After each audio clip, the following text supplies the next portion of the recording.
আজকের এই ভিডিওতে আমরা জানতে চলেছি স্যামি জেনের ব্যাপারে অজানা বেশ কিছু তথ্য, যেগুলো আপনারা আগে কখনোই জানতেন না। তাহলে স্যামি জেনের এসব অজানা তথ্য জানতে ভিডিওটি না টেনে সম্পূর্ণ দেখতে থাকুন। এবং আপনি যদি এই চ্যানেলের নতুন দর্শক হয়ে থাকেন তাহলে চ্যানেলটিকে সাবস্ক্রাইব করে সাথেই থাকুন নিয়মিত এসব অজানা তথ্য জানতে। তাহলে দেরি না করে চলুন শুরু করা যাক। 12 জুলাই 1984 কিউবেক, কানাডাতে জন্মগ্রহণ করেন স্যামি জেন। তার বার্থ নেম ছিল রামি সেভাই। তিনি তার বার্থ নেমেও আগে রেসলিং করেছিলেন। স্যামি জেন কানাডায় জন্মগ্রহণ করেন, কিন্তু তিনি সিরিয়ান বংশধর। ডাব্লিউডাব্লিউইতে স্যামি জেন আসেন 2013 সালে। সেখানে তিনি এনএক্সটি এর মাধ্যমে প্রবেশ করেন। তিনি তার ডাব্লিউডাব্লিউ ক্যারিয়ারে আমাদের অনেক ভালো ভালো ম্যাচ ফিউড দিয়েছেন, কিন্তু তার বদলে তিনি ডাব্লিউডাব্লিউ থেকে আশানুরূপ তেমন কিছুই পাননি।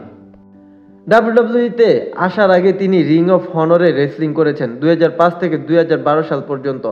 তিনি এনএক্সটিতে জানুয়ারি 9, 2013 তারিখে সাইন করেন।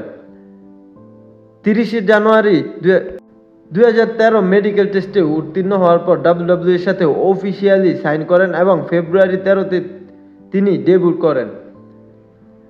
স্যামি জেন আগে মাস্ক পরে রেসলিং করতেন, তখন নাম ছিল তার এল জেনেরিকো।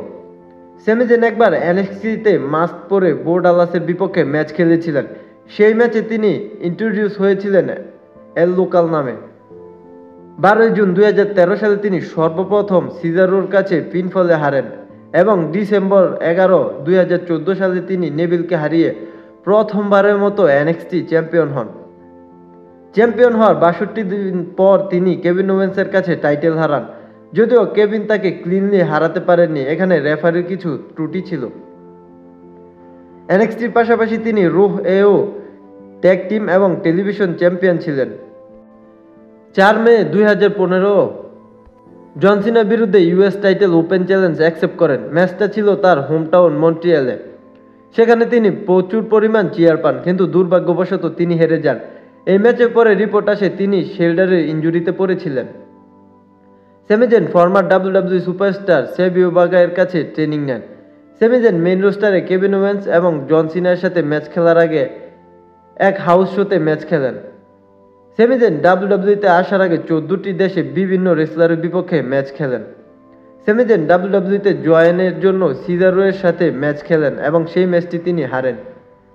স্যামি জেন একবার স্টিভেন অস্টিনের সাথে দেখা করেন এবং তার কাছ থেকে উপদেশ চান। তখন অস্টিন তাকে তার স্টাইল চেঞ্জ করতে বলে, কিন্তু স্যামি তা ফলো করেনি। স্যামি জেন 2014 সালে দ্য পিডাব্লিউআই রেসলার র্যাঙ্কিং অফ 2014-তে 44 নম্বর হয়েছিলেন। স্যামি জেন এবং কেভিন ওমেন্স একসাথে আরওএইচ এবং পিডাব্লিউজিতে টেক টিম টাইটেল জিতেন। ভিন্স রুসো এবং জিম কর্নাটে স্যামি জেনকে পার্সোনালি পছন্দ করেন না। তো এই ছিল স্যামি জেনের ব্যাপারে অজানা কিছু তথ্য। ভিডিওটি ভালো লাগলে অবশ্যই লাইক করবেন এবং স্যামি জেনের এসব অজানা তথ্য সম্পর্কে আপনি জানতেন কিনা এটা অবশ্যই কমেন্ট করে জানাবেন। আর আপনি যদি এই চ্যানেলের নতুন দর্শক হয়ে থাকেন তাহলে চ্যানেলটিকে সাবস্ক্রাইব করে সাথেই থাকবেন নিয়মিত ডাব্লিউডাব্লিউ এর আপডেট পাওয়ার জন্য। ধন্যবাদ।